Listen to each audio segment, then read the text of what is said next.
We've said that language creates and generates. It does not simply describe. So let's bring forth some examples to make this real. If I say, John, will you have lunch with me tomorrow at 1 o'clock? If he says yes, we have literally just now invented a tomorrow at 1 that 5 seconds ago is not going to happen. We're not describing anything. We're making something happen. Think about every time in your life you ever said the word yes.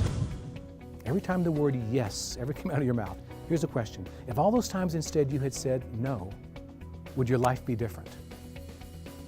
Well, certainly. You wouldn't be where you are in the world. The simple act of saying yes, these doors open for you, these doors close, you move in the world this way and not this way, and vice versa. One of my favorite stories about how language creates is a baseball story. Now these two umpires after a game are sitting around talking. The first one says, you know, Joe is a fabulous umpire. There's balls and there's strikes, and he calls them like they are. And the second umpire said, no, no, no, Joe is a great umpire, but there's balls and there's strikes, and he calls them like he sees them. At that point, Joe walks up and said, y'all both wrong. He said, there's balls and there's strikes, but they ain't nothing till I call them. When he says strike three, it is strike three. This question is for everyone who is either married now or has ever been married. And it's a simple question. Is it different being married than not being married? Yes. It's different legally, socially, sexually, emotionally, financially. It's different. So the obvious question, how do we go from being not married to being married? How'd that happen? Somebody said something. And in that moment, it's not trivially different. It's not marginally different. It's really different.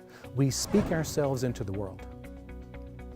We speak ourselves into the world. I'm not suggesting we don't describe with language. Of course we describe with language. What I'm saying is that is not all that we do.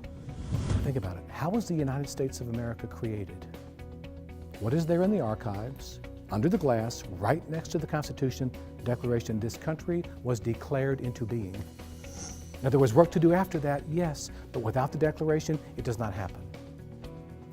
Think about your organization. Think about your customers, your suppliers. Think about all organizations for that matter. Here's the question. How are all of these corporate entities created? I want to offer in the same way. And if you want to find it, you can in the original Articles of Incorporation. It'll say something to the effect, we hereby shareholders, and get ready for this phrase because it's coming next, hereby do declare, Par 100, ABC, August 1st, the company doesn't exist, August 2nd it does. And we knew this. But somehow we have forgotten this dimension of language. It is so close we don't see it. And by adopting this way of understanding language, right, the notion that we create out of what we speak and that we are in the business of producing non-physical but very real results. Think of it this way, quantitative and qualitative results. How many of you as a leader would say that you are in the business of producing qualitative and quantitative results with and through other human beings? We all are.